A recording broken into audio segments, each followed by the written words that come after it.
Welcome back to another video lesson. We're going from zero to producer in 90 days with Ableton Live. I'm your instructor, Torbjorn. Thanks for tuning into this video, and thanks to Ableton for extending their trial of Ableton Live 10 Suite version for 90 days. While we're all in quarantine, we get to stay productive and make some music. I think that's pretty awesome.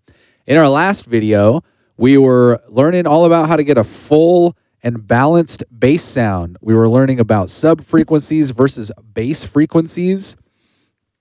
Sub-frequencies being a sound that you can feel, really, really low-pitched sound that you can feel physically, and bass being a little bit higher than that, that you can actually hear. We were talking about how to duplicate tracks and to have a high frequency and a low frequency version of your bass sound, so you can process those differently and what to do to process those differently. And we talked about if you have a lot of different bass sounds and the subs are all a little bit different, we talked about how to make a sine wave sub layer so that you can have one source of all of that very, very low sub bass and even it all out. Super useful stuff. Today, I wanted to make an EDM build-up out of an intro. And really what we're doing is we're going to create a sonic world that is the intro, and then we're going to create the expectation that something is going to change with our build-up. This is just one blueprint for how to do an EDM intro. Every song should be a little bit different, and every song is very different. And so I'm not saying that this is the best one, but it's a pretty classic approach, and it's worked really well for me. And I figured we could just start with the intro section. I'm going to kind of improvise something a little bit sort of minor key or dramatic sounding and just start with chords and leads and see if we can turn a 16-bar intro into 32 bars of music by duplicating it and adding a bunch of build-up stuff. So I've done my cooking network thing here, and I've already added a few sounds.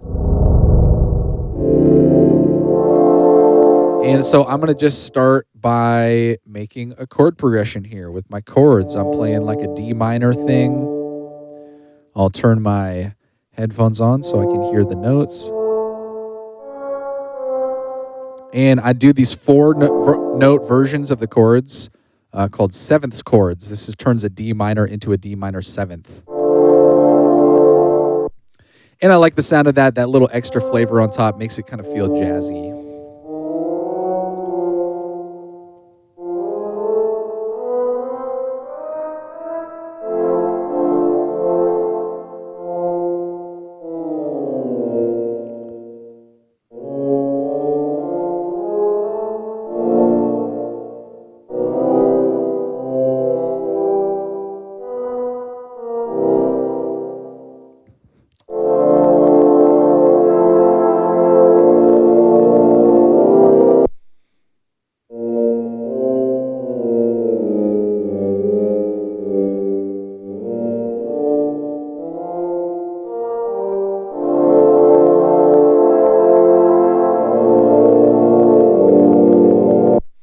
I like that chord progression. I think, honestly, it could just be a little bit slower. So I'm going to drag it over here, select all my notes, hit the ×2, and then drag my loop region out, and it should just play for longer now.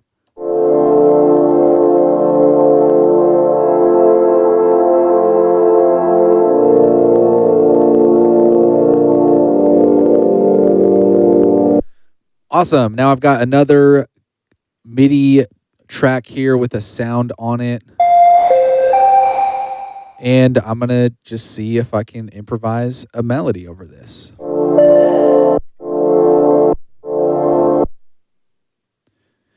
I'm going to be a little more rhythmic with this one because we're not getting a whole lot of timing information from those chords.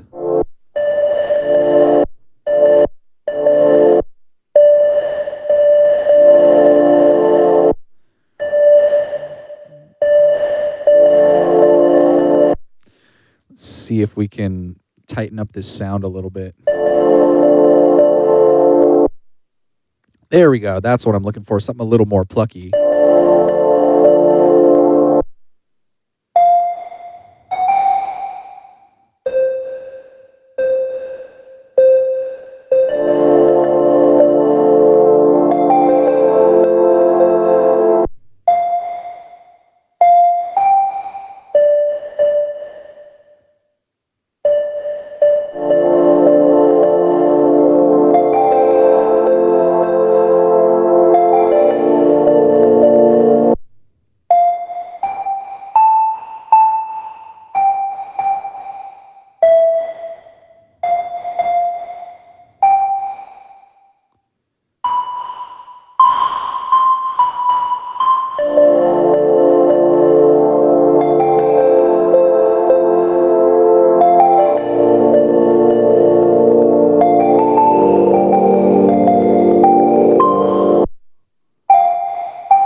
Kind of like that melody. I'm just going to duplicate it over and maybe change a couple notes.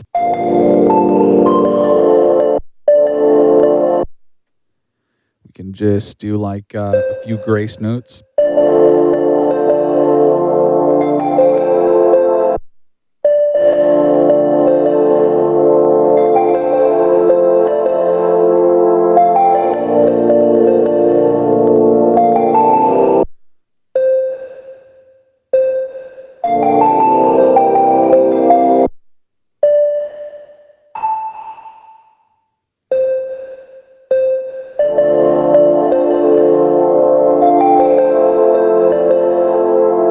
So this is basically our whole track. I'm going to duplicate this over now because it's going to play again pretty much the same in the build-up section. We'll change a few things. But really, every 8 bars, we need to think about how we're going to add something or change something or create some variation. So I think something we definitely don't have that I would love is some percussion. Again, you will know from the past videos that I've done that you can always go on freesounds.org or looperman.com. Simple Google search free sample packs, and there's a plethora of free loops and sounds out there. I've already done my digging for those sounds, so I'm just going to go through here and find, let's see, I'm thinking some sticks and maybe a shaker. Find something kind of like an 8th note sort of vibe here. That might be all right. So we'll leave the first 8 bars alone, and then we'll add some sticks after that. Turn that down, a little reverb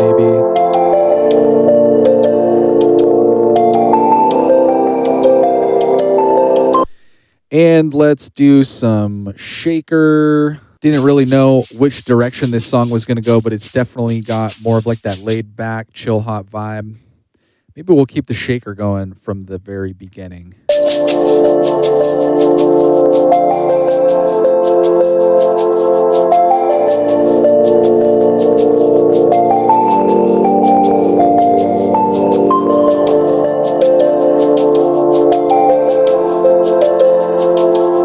Awesome.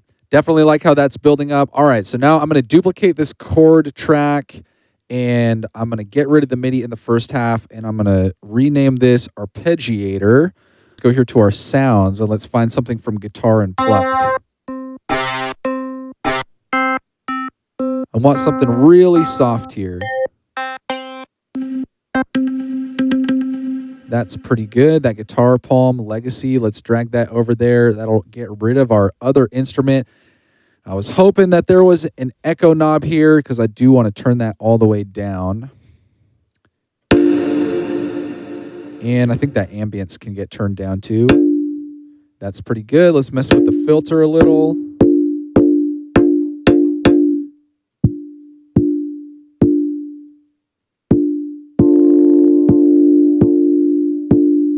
All right, that's okay for now. We're going to automate this filter in a sec, but really, I just wanted to turn this into an arpeggiated sound.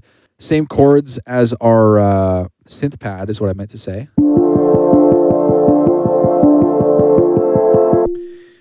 And I think that's probably pretty good with the guitar. The 8th note thing that comes default with the arpeggiator, that's exactly what I was going for. So now, right-click on the filter, automation in new lane, just click some dots so that filter will open up over time.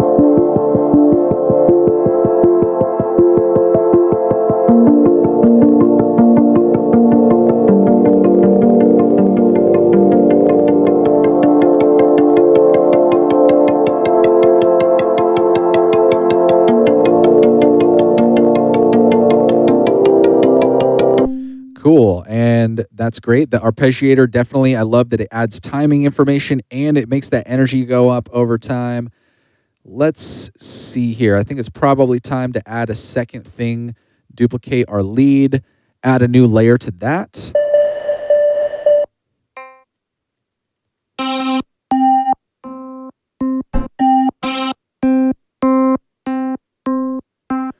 Just looking for something similar sounding, but a little bit different. I'm feeling the pluck sound right now, so that might be We'll call this one lead 2.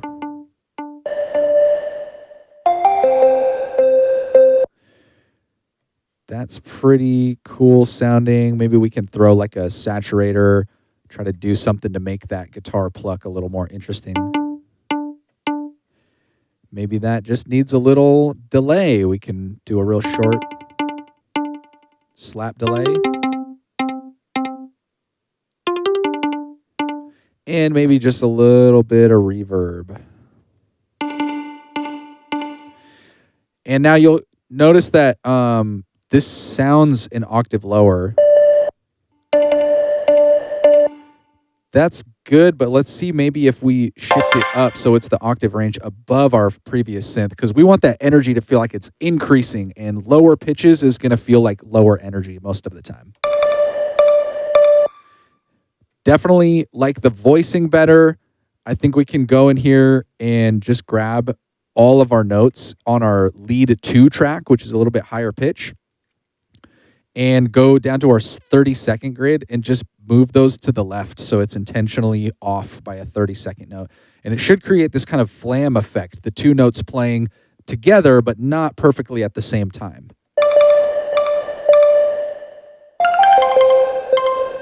It helps separate those 2 sounds, and because the one that plays after is higher, again, we're getting that energy level up.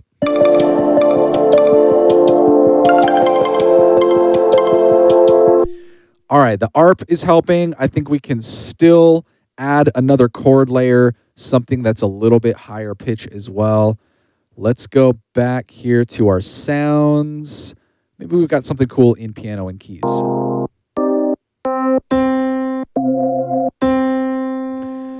Might just be cool with the piano. Let's try that. Nothing wrong with the simple piano sound. We can do the same trick we did with our lead. Shift that piano up an octave. Make sure our velocity is all the way up so we're getting those long chords. And we can sound design that a little bit with some reverb. Multi-band dynamics. I have my OTT preset here. I like the sound of that, really harsh, lots of energy. It's just a little loud now.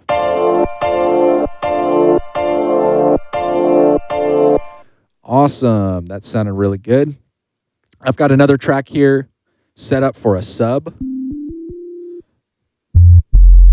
I'm just going to copy our chords down, and I'm going to get rid of everything except for the bottom note, the root note of our chord, because we just need that low note from our sub. And now you'll notice that I'm in the octave 3 range around C3, so we just want to select all, hold shift, and go down to where we're in that 0 or 1 octave range. Yeah, 0 might have been too low.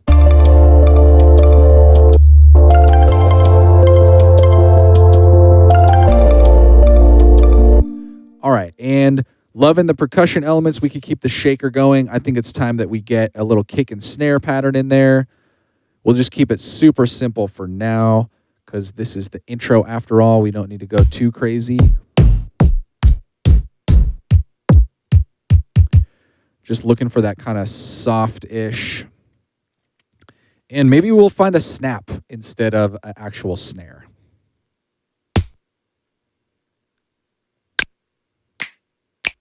Yeah, that could be cool. I'm just going to do this in audio rather than in a drum rack. Depending on the song, sometimes I like to use MIDI, sometimes I like to use audio. There's definitely pros and cons to both. We can just pretty much keep it simple there. And let's listen to what we got. Really strong start of an intro. We've layered a lot of stuff to help increase the energy, so it should start to feel like a build-up.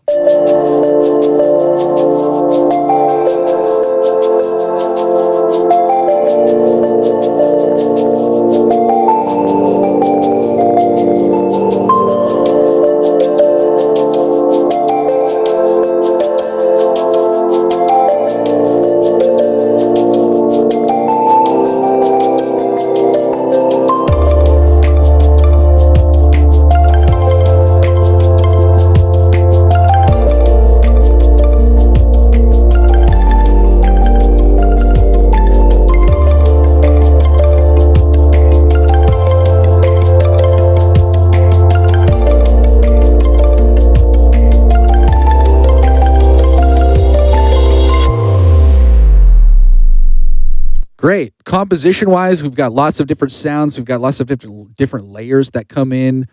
The lead gets doubled. The chords get doubled. We get that arpeggiator thing. We add the sub. Lots of drums. Now it's time to look at some stuff that we would want to do to edit that. So in my notes, 16-bar intro, 16-bar build. That's all good. We got that. Add a new layer or sound every 8 bars. We did that with the sticks, with the sub. We could even accentuate that a little more in a different way with the second 8 bars here, because this buildup is going to have some stutter drums, which is the next thing that's on my notes. That kind of will be the thing that happens in those final 8 bars.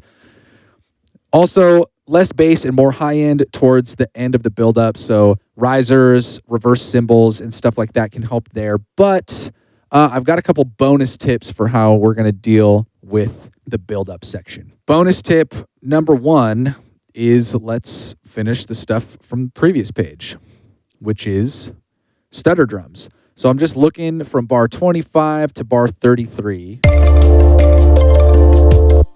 We just want to start adding a couple extra kick drums.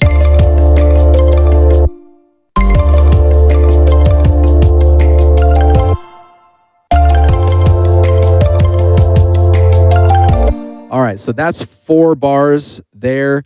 Now we only have 4 bars left, so we really got to put the pedal to the metal with our stutter drum thing. So I'm going to go 1, 2, 3, 4, 5, 6, 7, 8. 1 and 2 and 3 and 4 and 5 and 6 and etc.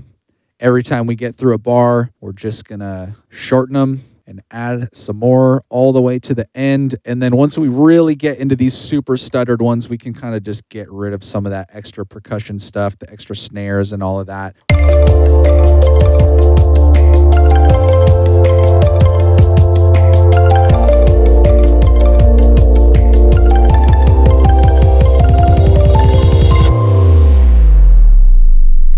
Things that we can do to make the energy feel like it goes up at the end is increase the pitch. So if we shift sounds an octave up, which we kind of already did with the intro, we could do that with the chords here towards the end as well.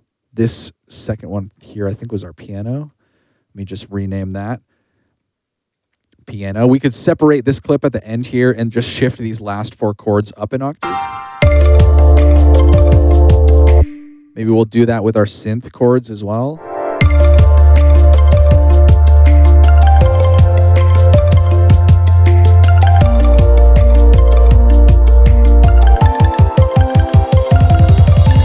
That helps. Little pitch bend automation can do a lot as well. If we were to go in here, add our envelopes, MIDI control, and pitch bend. Maybe we'll just do it with our last chords here. We'll solo the arpeggiator and hear what that sounds like.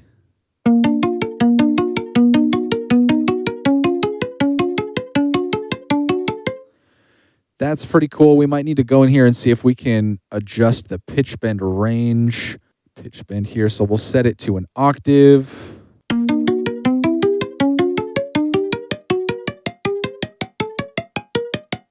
I like that a little bit better. It's just a little bit more extreme. Let's see if we can do the same thing here on the piano. Depending on what instrument this preset was made with, we may or may not be able to. Might be tricky because it looks like this is with a simpler instrument, and I don't think we get the pitch bend range control on that instrument. So maybe these piano chords, we don't do that. We'll just leave that one alone for now, but let's look at our other instrument here, which is our synth chords. And that was with a wavetable instrument, and I know that we can adjust that with the PB on our MIDI matrix. So we can just go in here, same thing, MIDI control, pitch bend, click a dot, click another one to add a line all the way up.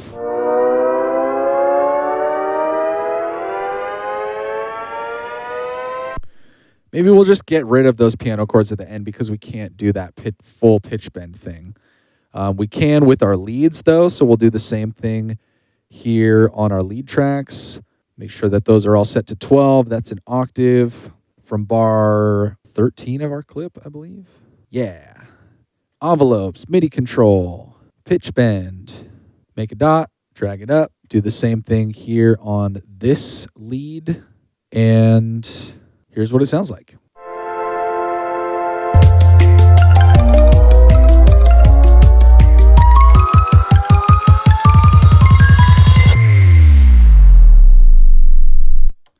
Gets a little bit crazy, but for those very digital EDM sounds, that can be quite effective. So we've got a reverse cymbal here. The other thing that I wanted to look at is that complete silence right before something loud will help the loud thing feel more impactful. So right now we've got this buildup going right up to the very start of our bar, but if we actually were to use this as a measuring stick, this reverse cymbal, and kind of drag that back a bar, drag all of our sounds back a little bit as well.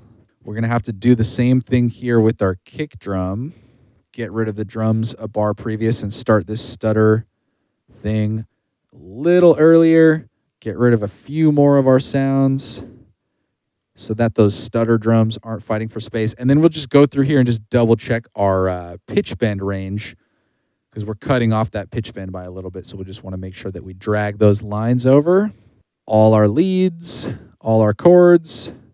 Now that little bit of extra silence there should help make that hit feel more impactful on the drop. I'll even add a kick drum just for reference.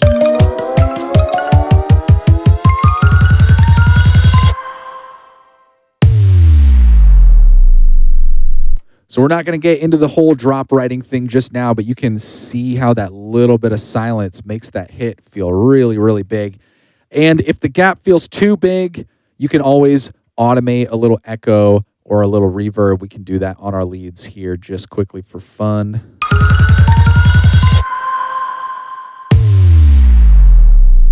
And there you have it. EDM intro with a build-up to get you leading into your drop. Let's take a listen one more time from the top. Ooh, I'm glad that this happened. This is a really funny bug that Ableton does sometimes, which is that when something pitch bends all the way up at the end and then nothing tells it to go back down in pitch, it just seems like it gets stuck there. And the way that you fix that is you go into the start of your clip and you make a tiny, tiny, tiny little modulation of pitch bend. And then you just copy that to like the start of all your clips that are getting funky. And that will help it reset so you don't have that weird pitch bend phenomenon. We only have to do it to the tracks that actually have the pitch bend on it. So now that'll fix the pitch bend issue. Ah, that sounds much better. 8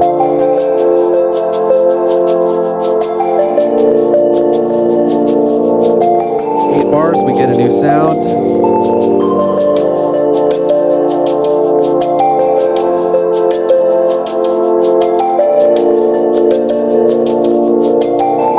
Now we're adding new layers and starting the build-up.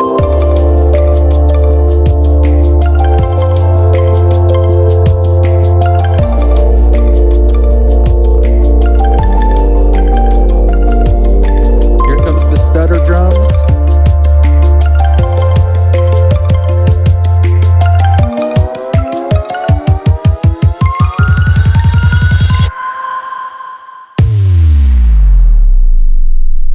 Right into the drop. How about that? EDM intro.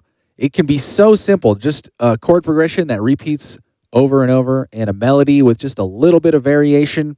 You never quite want the thing to play the same way twice, so moving a note here or there or changing a rhythm, you don't have to do a lot to add that variation. Hopefully this was insightful and you saw just how easy it is to create some expectation that something is going to change by changing the pitch, adding some layers, stuttering those drums, the build up with the kicks and the snares and the pitch bend and all of that good stuff. That's all we got for today. Happy producing. Big thanks to Ableton for extending that trial. Stay creative, make lots of beats, and I'll see you in the next lesson. Peace out.